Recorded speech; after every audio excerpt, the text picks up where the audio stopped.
God save our gracious King. Long live our noble King. God save the King. Send him victorious, happy and glorious, long to reign over us. God save the King. ये राष्ट्रगान है England का।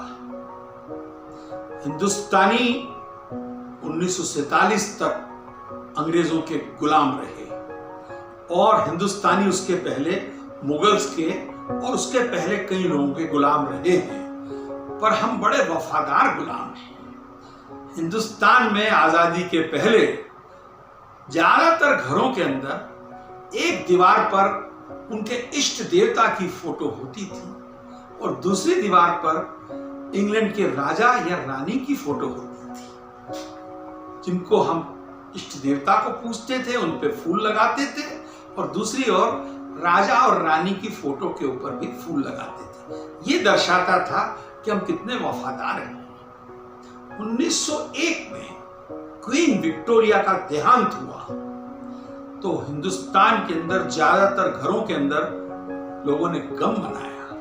2-2 दिन उनके यहाँ चूल्हा नहीं जला और उन्होंने उसकी उसी प्रकार से कई क्रियाक्रम किए जैसे कि हम लोग हिंदू धर्म में या हम एशिया के अंदर करते हैं, उनकी आत्मा को शांति प्रदान करने के लिए। उनका बेटा एडवर्ड राजा बना तो हिंदुस्तान में खुशियां मनाई गई, लड्डू बांटे गए और बैंड बजवाए गए।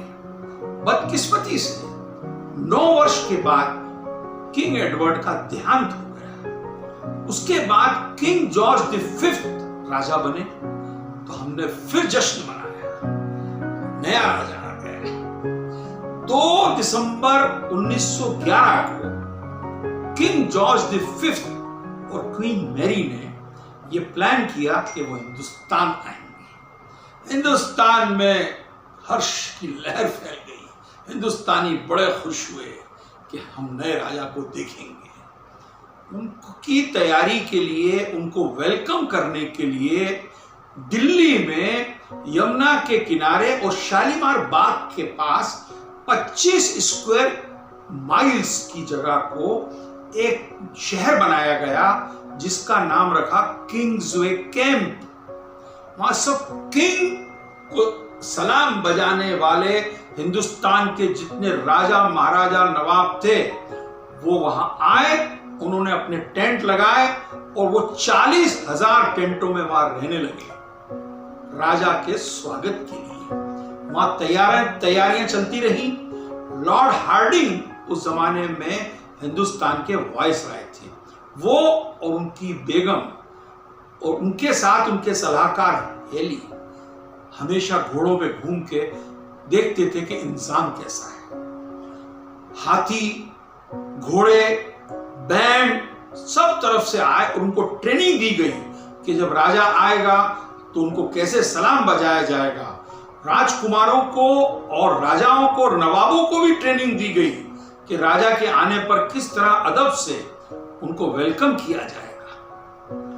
2 दिसंबर 1911 के दिन दिल्ली वाले किंग्सवे कैंप की ओर सवेरे सवेरे चल दिए, जहां पे करीब 3 लाख से 4 लाख लोग इकट्ठे हो गए प्रांगण के अंदर, जहां लाल कालीन बिछे हुए थे और 2 सिंहासन वहां पे रखे हुए थे। लोग बड़ी उत्सुकता से राजा के आने का इंतजार करने लगे। गोरे सिपाहियों ने सबको बैठने के लिए कहा और वो बैठते गए और डिसिप्लिन तरीके से वेलकम करने के लिए हिंदुस्तानी वहां पे इंतजार करने लगे। इस बीच में सुनाई दी 21 तोपों की आवाजें। जनता समझ गई कि राजा आ चुका है और दिल्ली स्टेशन पर वो पहुंच चुका है। उसके बाद हाथी और घोड़े और बैंड सब आना चालू हो गए। पहले बैंड आए, उसके बाद हाथी आए और लोग देखने लगे कि हाथी पे जरूर बैठा होगा राजा, पर सब देखते रहे, दिख ही नहीं रहा था राजा। उसके जब हाथी निकल गए तो फिर घोड़े आए, तो घोड़ों के ऊपर भी उन्हें समझ नहीं आया क्योंकि राजा की फोटो तो देखी थी पर राजा दिख नहीं रहा था। एक घोड़े के ऊपर बहुत लंबा चौड़ा वायसराय हार्डिंग बैठा हुआ था। उसके साथ के घोड़े के ऊपर एक छोटा सा नाटा सा राजा बैठा हुआ था।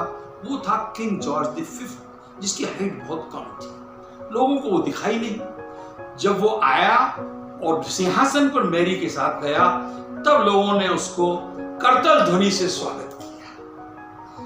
उसके बाद वहां पे उसका स्वागत हुआ। हाथियों ने और बैंड्स ने उसको सलामी दी। और ये जब चल रहा था कि इसी दौरान एक दुर्घटना हो गई। एक टेंट में आग लग गई और लोग घबरा गए। लोग भागना चालू हो गए। गोरे सिपाहियों ने उनको समझाया कि कोई घबराने की बात नहीं है, आप बैठिए। पर लोगों को अपनी जान प्यारी थी, क्योंकि उनको यह मालूम था कि कुछ ना कुछ गड़बड़ हुई है। क्योंकि बंगाल के अंदर और महाराष्ट्र के अंदर ऐसे स्वतंत्रता सेनानी थे जो कि अंग्रेजों के साथ लड़ाई लड़ते थे और बम फेंकते थे। लोग भागे, और जब भागे तो उनको फिर ये लगा कि अब राजा हमको पनिश करेगा, क्योंकि वो आया है दिल्ली और यहाँ पे बम फेंक दिया गया है, आग लग गई है, तो हमको तहस नहस कर देगा। कईयों ने कहा कि कई लोग मर गए हैं। कईयों ने कहा कि राजा और रानी बड़ी मुश्किलों से बचे हैं। ऐसी अफवाहों का बाजार गर्म हो गया।